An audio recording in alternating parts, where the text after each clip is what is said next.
মোৰ অন্য এটা ভিডিঅ'লৈ আপোনালোকক সকলোকে স্বাগতম জনাইছোঁ। আজি বনাম পাভা মাছৰ লগত জিকা।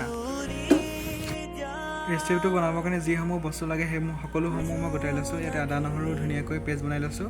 ইয়াতে মান ধনিয়া আৰু পিঁয়াজখিনি কাটি লৈছোঁ আৰু ইয়াৰ জিকা আৰু আলুৰ লগত ধুনীয়াকৈ কাটি ধুই লৈছোঁ। মই কোনো মছলা ইউজ নকৰোঁ, পেকেট মছলা। ইয়াৰ সহজভাৱে ৰেচিপিটো বনাবলৈ চেষ্টা কৰিছোঁ। আৰু প্ৰথমতে মই এতিয়া পাভা মাছখিনি অলপমান ভাজি লৈছোঁ। ধুনীয়াকৈ ভাজি লৈছোঁ মই পাভা মাছ।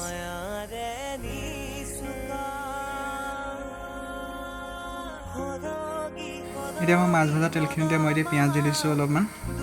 পিঁয়াজখিনি ৰঙা হোৱালৈকে ভাজিব লাগিব অলপ সময়। তাৰপিছতহে মই হালধি দি দিম।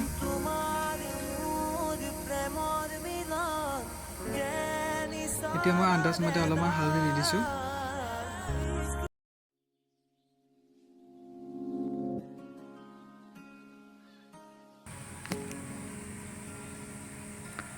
আৰু এতিয়া মই আদা নহৰু পেষ্ট দি দিছোঁ তেলত।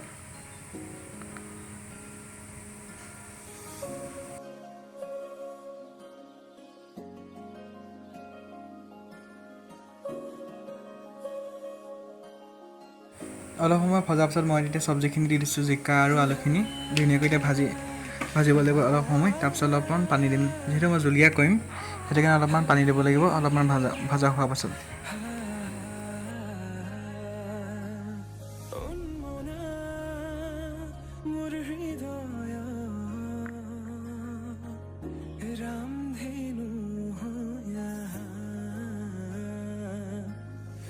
অলপ সময় সিজাৰ পাছত মই পানী দিলোঁ, দেখিছোঁ নহয় কিমান ধুনীয়াকৈ উতলি আছে। আৰু অলপ সময় পাছতে মই নমাই ৰাখিম।